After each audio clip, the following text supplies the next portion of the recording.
vídeo vamos a hacer una aproximación de cómo hacer un ciclo de caminar. En el ciclo de caminar, como su nombre indica, reproducimos la acción de andar de manera repetitiva a lo largo del tiempo. Cada ciclo puede variar, aunque el ejemplo que estamos viendo es estándar, con una pose cada 3 frames y una duración total de 25 frames. Funciona bien en términos de movimiento y sincronización. Es un ejemplo simple cuya funcionalidad no es otra que enseñarte qué poses son y qué ocurre en cada una de ellas al animar. Eso sí, lo recomendable es que el ciclo tenga una intención clara, que comunique a través de sus movimientos, permitiéndote entender lo que el personaje está expresando. La forma en que un personaje camina transmite mucho más que movimiento. De hecho, el lenguaje corporal, los pasos y el ritmo relevan mucho sobre su personalidad. Por lo tanto, es esencial asegurarte de que estos elementos se reflejen correctamente en tu trabajo. Antes de empezar, te voy a dar unas recomendaciones para que las apliques en el ciclo. La primera de ellas, ten en cuenta que tanto duración, poses y simetrías deben estar lo más pareja posible, tanto de un lado como su contrario. Si no, al repetirse el ciclo, podríamos tener un defecto en el andar del personaje, que se repetirá cuanto dure la animación. En el ejemplo siguiente tienes un ciclo correcto y después el mismo ciclo pero con una de sus extremidades diferentes al lado contrario. En segundo lugar, procura que en cada fotograma todos tus controles tengan una key. Si no, es posible que cuando el ciclo se repita, veas errores en la animación. La tercera es que anumes el root y pelvis como una unidad, así como el pecho y la columna. Apunta bien la siguiente recomendación. En un ciclo de caminar en el sitio, como es el caso, ¿cómo saber cuándo el pie va hacia atrás y cuándo hacia adelante? Bueno, siempre que el pie está en contacto con el suelo, se anima hacia atrás y siempre que esté en el aire, hacia adelante. La última recomendación que voy a hacerte es que utilices referencias. Ahora sí, manos a la obra.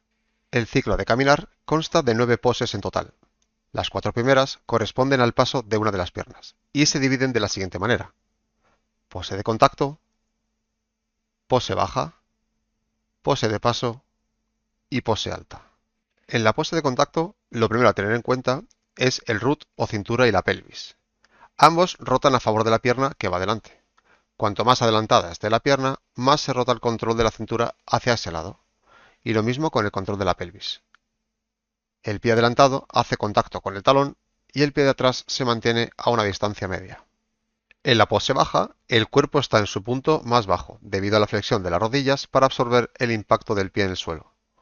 Esta pose prepara el cuerpo para el impulso hacia adelante en el siguiente paso. Aquí, el pie delantero apoya por completo en el suelo, mientras el pie trasero se prepara para levantarse. La pose de paso es el punto medio entre la pose baja y la siguiente pose, la alta. El pie de atrás se levanta para iniciar el paso hacia el siguiente apoyo. Esta pose permite al personaje avanzar, manteniendo la continuidad del movimiento. En la pose alta, el cuerpo alcanza su máxima elevación vertical. La pierna trasera proporciona el impulso necesario para avanzar, mientras que la delantera se prepara para el siguiente paso.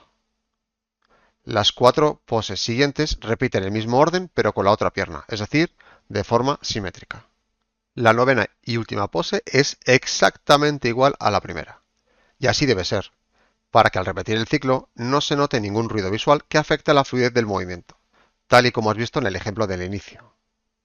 Seguramente te hayas dado cuenta que no he hablado de la parte superior del cuerpo, y es correcto. Voy a darte un truco para saber cómo tienes que animar el tronco superior.